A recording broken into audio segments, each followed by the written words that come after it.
ऐसा ज्ञानियों को ऊपर, अज्ञानी को नीचे। हाँ, ईश्वर सर्वव्याप है, जितना दूध है उतना घी, ऊपर नीचे आगे पीछे सब जगह। तो ईश्वर निर्गुण निराकार सर्वव्याप है। तो ठीक है, राजा जनक बोला आप इतना संक्षिप्त, इतना छोटा दृष्टांत, एक समझने जैसा छोटा दृष्टांत, तो इतना दृष्टांत में आपने इतना विस्तार वेदांत को समझा है। ये प्रभु कृपा करो कि मेरे ऊपर दया करो, मैं अज्ञानी हूँ, मूढ़ हूँ, हो सके उतना वेदांत के श्रवण कराओ मुझे, और दया करके आप इधर ही रह जाओ। तो उन्होंने बोला अरे तू 3 दिन क्यों रुकता है, एक क्षण नहीं लगता है मेरे से अगर दीक्षा लिया तो मोक्ष प्राप्ति। जो उत्तम है, उत्तम सर्वश्रेष्ठ है, गुरु से जब महावाक्य सुनता है तक्षण मोक्ष प्राप्त होता है। मध्यम के लिए वेदांत है, कनिष्ठ के लिए कर्मकांड है। मध्यम के लिए वेदांत है, उत्तम के लिए वेदांत भी नहीं है। केवल गुरुवाक्य ही है। गुरुवाक्य का जब श्रवण करता है, श्रवण करने के बाद उसके मन में जब उसका अर्थ का बोध होता है, तो महावाक्य का अर्थ का बोध हो गया तो जीव और ईश्वर एक हो जाता है। जीव ईश्वर का एकत्व का बोध ही महावाक्य है, और जीव ईश्वर का बोध ज्ञान ही वेदांत है। जीव ईश्वर का बोध जो है वही सत्य है, वास्तविक है। तो राजा जनक ये हो गया, बाप रे, एक क्षण में मोक्ष देने वाला गुरु पहली बार देखा है मैंने। तो उन्होंने बोला तेरा घोड़ा जो है उसके ऊपर चढ़ने के लिए कितना समय लगता है, कि यहाँ पर पैर रखा तो और दूसरा पैर ऊपर डाल दिया, उतना क्षण में मैं तुझे मोक्ष दे सकता हूँ। ये मेरा चैलेंज है, मगर तू उत्तम बन के आ, उत्तम पूर्ण रूप से त्यागी बन के आ, तक्षण मोक्ष मिल जाएगा। तो राजा जनक बोलो बाप, इतना विद्वत्ता, इतना निष्ठा से बोलने वाला गुरु तो मिलेगा नहीं। तो उन्होंने पकड़ा, छोड़ा नहीं गुरु को, नहीं जाने दिया।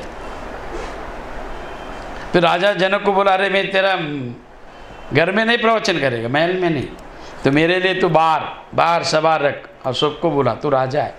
मैं बुलाया कोई आएगा नहीं, गुरु बुलाएगा, तो राजा बुलाए तो सब आएगा। कि लोगों का ऐसा ही, लोग भी है ना, उनको जो चाहिए, जो सुनना है, जो देखना है, जो करना है वही करेगा। उनको जो सुनना है, जो देखना है, जो करना है वही करेगा। किसी को वेदांत से पढ़ा नहीं है। अगर वेदांत में वास्तविक आप लोग को जिज्ञासा रहता, या वास्तविक आपको चाहत रहता सत्य को जानने का, कभी भी मिल जाता था। किसको मिला है? अभी तक असत्य ही आत्मा है, कि सत्य पाने की इच्छा ही नहीं किया है। जितना भी प्राप्ति किया असत्य का, कि आपको चाहत असत्य में, आप क्या चाहत किया था? असत्य ही। कौन से सत्य का जिज्ञासा किया है? कितना त्याग किया, कितना ध्यान किया, कितना अभ्यास किया? कुछ नहीं। कोई किसको रुकाया नहीं है। आपका आलस्य, आपका निद्रा, आपका प्रमाद, आपका मोह आपको रुकाता है, ईश्वर नहीं रुका। ईश्वर के चाहत आत्मा का कभी जानेगा ये, कब मुक्त हो जाएगा ये। मैं तो बंधन में गिर गया है, रो रहा है कि मैं सर्वव्याप्ता, मैंने क्या संकल्प किया, छोटा बन गया मैं बड़ा विस्तार विशाल और छोटा बन गया, अंश बन गया। अंश अंशी में है ना, सागर में जो जल है, बूंद में वही जल है, पर सागर करने वाला कार्य बूंद नहीं कर सकते। बूंद उसमें मिल गया तो सागर बन जाएगा। तो ऐसा अंश को अंश में मिलना है, तो वही वेदांत, वह है वेदांत। उसको बोला जाता है सत्य ज्ञान। बाकी जितना असत्य ज्ञान है, जितना भी भक्ति, जितना आपका कर्मकांड है, उपासना है, द्वैत भावना से भरा है, सालोक्य, सामीप्य, सायुज्या, सारूप्य मुक्ति है वो, वास्तविक मुक्ति नहीं। मुक्ति इतना प्रकार होता है, एक होता है मोक्ष, एक ही, अपने को जाना, मुक्त हो गया। तो द्वैत कहते हैं सामीप्य, सारूप्य, सालोक्य, सायुज्य, ये कितना मुक्ति है? ये डिपार्टमेंट है कि रिश्वत दे के जाना है वहाँ पर? नहीं, जानकर जाना है,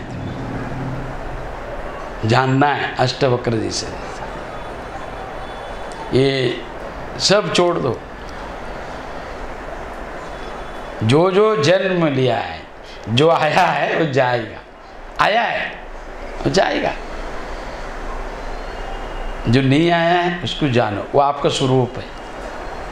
फिर वो कौन है, कहाँ पर है, कैसा है, निर्गुण है, निराकार है, अव्यक्ता है, तो व्यक्त कैसा हुआ वो सब आगे बताएगा। तो ये सब जानने के बाद अष्टवक्र जी से पकड़ा सत्य को जानने के लिए गुरु को। किसने? जनक ने। फिर राजा जनक को बोला बाहर सभा करो, तो बाहर बैठा, सिंहासन के ऊपर राजा बैठा है अष्टवक्र, टेढ़ा मेढ़ा शरीर, 12 साल का बच्चा, बालक, और वृद्ध अवस्था में राजा जनक, और सब बैठा है। तो राजा जनक वास्तविक मुमुक्ष है कि देखना था उनको कि राजा करके मेरे पास ज्ञान है तो सम्मान करके लेना चाहता है क्या, गुरु को खरीदना चाहता है क्या, देखेगा। तो उन्होंने योग से उस राजमहल को जला दिया। जितना भी सभा में बैठा था प्रवचन सुनने के लिए सब भाग गया, आग लग गया गांव को, जनकपुरी को, मगर राजा जनक नहीं गया। राजा जनक को पूछा उन्होंने, ये जनक महल को आग लगाए, लग गए तो हो गया, मैं क्या करूं? लगा तो हो गया, लगाए तो जलाएगा वो। अच्छा मैं गया, बचा सकता हूँ गुरुदेव? नहीं, जो जलना है तो जलेगा, जो होना है हो गया है। सब बैठ गए, उन्होंने गया नहीं। फिर वो जो गया था भागकर गांव देखने के लिए, जल रहा है, तो देखा गांव में जाकर कुछ नहीं जला है, तो माया जैसा लगा, मृगमरीचिका, आग दिखा, आग नहीं है। फिर आया चलकर रास्ते हुए बैठ गया, अरे राजा कुछ भी नहीं था, ऐसे हुआ। फिर अष्टवक्र जी ने बोला ठीक है अभी तू बैठ, तू वेदांत का श्रवण करने का अधिकारी है, अधिकारी, सुनने का कला। अगर बाहर भी त्रिपुटी रहना चाहिए, त्रिपुटी के अंदर ज्ञान है, त्रिपुटी के बाहर अनुभूति है, ध्यान रखो। त्रिपुटी के अंदर है तो मोक्ष नहीं है, ज्ञान हो सकता है, त्रिपुटी के बाहर जाने से मोक्ष होता है।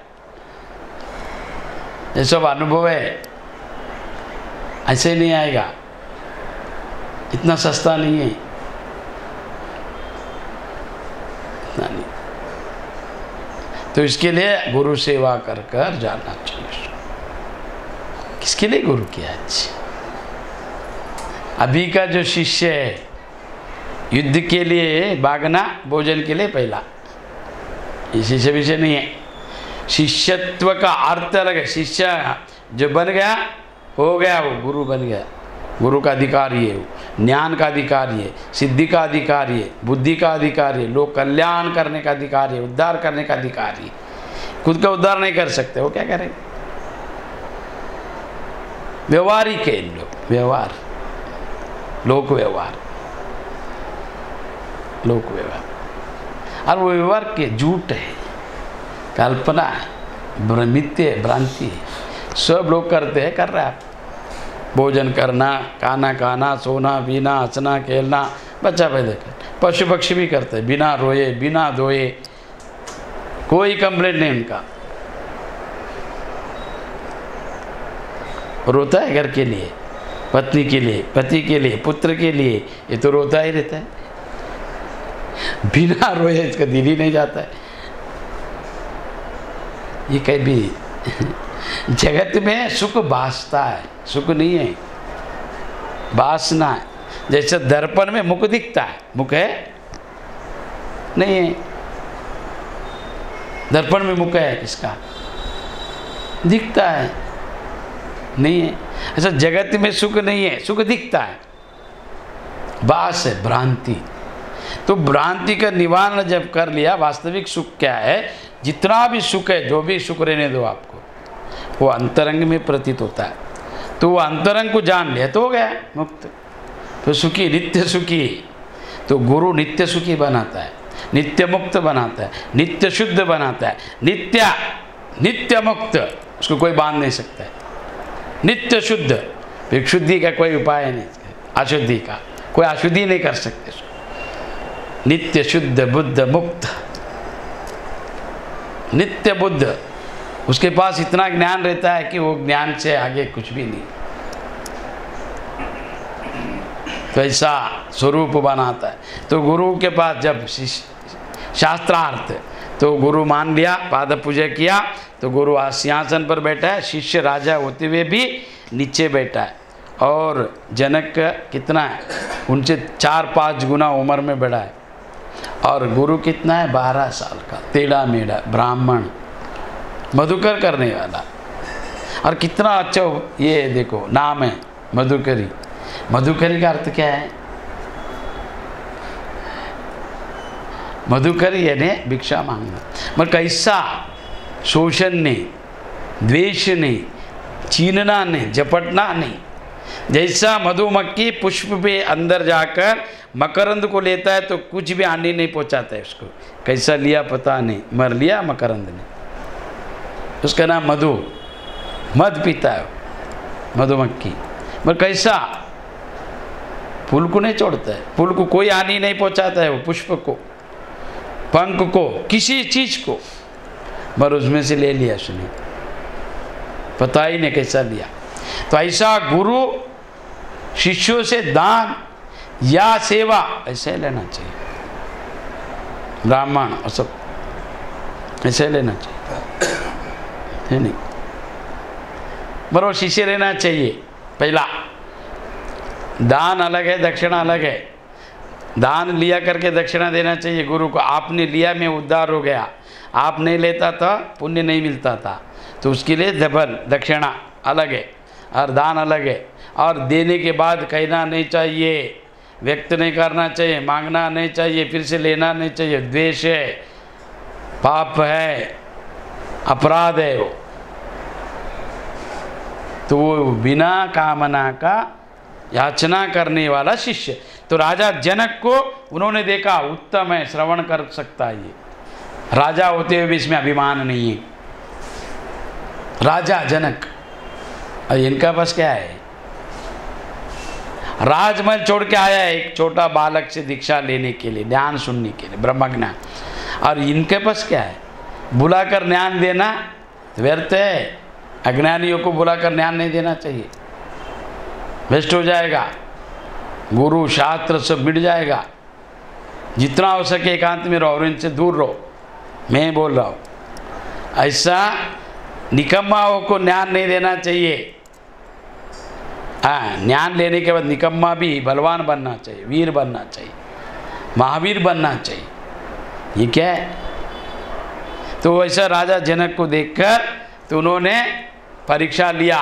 परीक्षा लेने के बाद राजा जनक ने परीक्षा में पास होकर गुरु का पैर पकड़ा और बोला, अब दया करे अभी मेरा ऊपर और वेदांत का श्रवण कराइए। तो ऐसा गुरु और शिष्य अष्टवक्र जी का जन्म का वृत्तांत सुना, श्राप क्या और कैसा उन्होंने अपना पिता को कैसा बाहर लाया और जनक से कैसा उनका मिलन हुआ और जनक कैसा उनका शिष्य बना, दास बना। और बनने के बाद उन्होंने गुरु से मांगा क्या, वेदांत मोक्ष। तो उन्होंने क्या किया, तो पहला गुरु तत्व आत्मानुभव प्रकरण। देखो पहला श्लोक क्या है, गुरु तत्वात्मानुभव प्रकरण। राजा जनक अभी क्या किया, गुरु को अपना आत्मा माना, अपने से अलग नहीं माना। मैं ही मेरा में जो है वही उनमें। जब ज्ञान सुनते वक्त हनुमान और राम, तो रामोपनिषद में हनुमान जी ने एक बात बोला, ये तो क्या जाना हनुमान? तो उन्होंने बोला है, जब मैं सेवा करता हूँ तब मैं दास हूँ, जब मैं प्रवचन सुनता हूँ मैं शिष्य हूँ, सुनने के बाद ध्यान में जब आप और मैं विचार करता है, उसका अनुभूति जो है मैं और आप एक है। राम गुरु और शिष्य। और शंकराचार्य क्या बोले, न बंधुर्न मित्रम गुरुर्नैव शिष्य। ज्ञान में कोई संबंध, कोई व्यक्तित्व, कोई नाम रूप नहीं, केवल तत्व है। तत्व एक बस, और कुछ भी नहीं। तो वो तत्व को जानने के लिए गुरु करना चाहिए। तत्ववेता गुरु, तत्वदर्शक गुरु, तो वो ऐसा गुरु करो। ये क्या है, हमारा गुरुजी बोलता था, अरे सेनापति जो है ना रहा है, कैप्टन का शिष्य बन के ये क्या मांग रहे, भीख मांगना। तो कैप्टन का शिष्य कभी बनता, शूर वीर रहने से बलवान, बुद्धिवान, धैर्यवान बन सकता है। ये नहीं, ऐसा शिष्य। तो राजा जनक के जैसा शिष्य है, तो अष्टवक्र जैसे गुरु है, तभी बन गया गीता। कृष्ण अर्जुन के जैसे गुरु शिष्य है, बन गया भगवद गीता। राम और वशिष्ठ जैसे शिष्य है, वशिष्ठ गीता। पार्वती और शिव जी के जैसे शिष्य गुरु है, गुरु गीता। देखो आप और मेरा अगर ऐसा रहेगा, अपना भी बन जाएगा गीता। मर रहना चाहिए ऐसा उत्तम। सर्वोपरि सब त्याग कर ब्रह्म ज्ञान के पीछे लोगों। ये आपको जो मिलना है प्रारब्ध से मिलेगा, जो है वो भी मिलेगा, जो नहीं है मिलेगा नहीं। मगर ये कल बताया मैंने, प्रारब्ध अधीन है जन्म, और वेदांत किसका अधीन है, साधनाधीन है, प्रयत्नाधीन है। तो ये प्रयत्न करने से आप जितना अभ्यास करेगा उतना विद्या, जितना साधना किया उतना सिद्धि, जितना आपने श्रवण किया उतना बुद्धि। उससे आगे नहीं आएगा कि आपका बुद्धि ही नहीं जाएगा आगे। अब किधर जा सकता है, जो देखा सुना उतना ही आपको पता है। निद्रा में आपका सब भूल जाएगा। जितना विज्ञानी है, महान ज्ञानी बोलते मैं विज्ञानी हूँ, मैंने ये बनाया, रॉकेट बनाया, विमान बनाया, मरो जब नींद करता है तो सब भूल जाता है। किधर गया आपका विद्वत्ता, सब भूल जाएगा वो। और एक दिन ऐसा आएगा, कुछ भी अगर रोग आया या कुछ भी कष्ट आया तो बुद्धि विस्मृत हो जाता है। कहाँ पर है विद्वत्ता? ये बुद्धि जाने से पहला, आग जाने से पहला, बाल जाने से पहला, शरीर जाने से पहला, छूटने से पहला ब्रह्म ज्ञान प्राप्त करना चाहिए। मरने के बाद कोई मोक्ष भिक्ष नहीं, मैं नहीं मानता, और हमारा अद्वैत वेदांत नहीं मानता है। जब दीक्षा लिया है, शिष्य है, गुरु है, उनके सामने मोक्ष होना चाहिए, मोक्ष का अनुभूति होना चाहिए। कभी भी मरो, वो मरता नहीं, फिर डर नहीं रहता गुरु को, शिष्य को। हमारा गुरु जी बोलता था, क्या रे मैं कैसा मरे, क्यों पूछता था मैं, बोला मुझे जानकर मरना है, फिर से नहीं आना है, वही मरण है, फिर से नहीं आना है मुझे। तो जान लिया, मोक्ष हो गया, अमरत्व प्राप्त हो गया। और नहीं जाना, पुनः तुम्हारा मरना क्या है, व्यर्थ है हर क्या में। तो उसके लिए राजा जनक ने इतना करने के बाद आत्मज्ञान अष्टवक्र के लिए विकलांग नहीं दिखा, उनको वेदांती दिखा, गुरु धैर्यवान दिखा। तब उन्होंने गुरु आत्मतत्व अनुभव प्रकरण पहला श्लोक क्या बोलता है, कथम ज्ञान अपवनोति कथम मुक्तिर्भविष्यति वैराग्यंच कथम प्राप्त में ब्रूहि मम प्रभो। तो ये कल का विषय में कल रखेगा। तो आज हमने आपको अष्टवक्र जी का जन्म वृत्तांत सुनाया, तो ये भूलो मत, याद रखो। जय जय गुरु मंगलम पार्वती पीतेश्वर रामादे। उसमें क्या लिख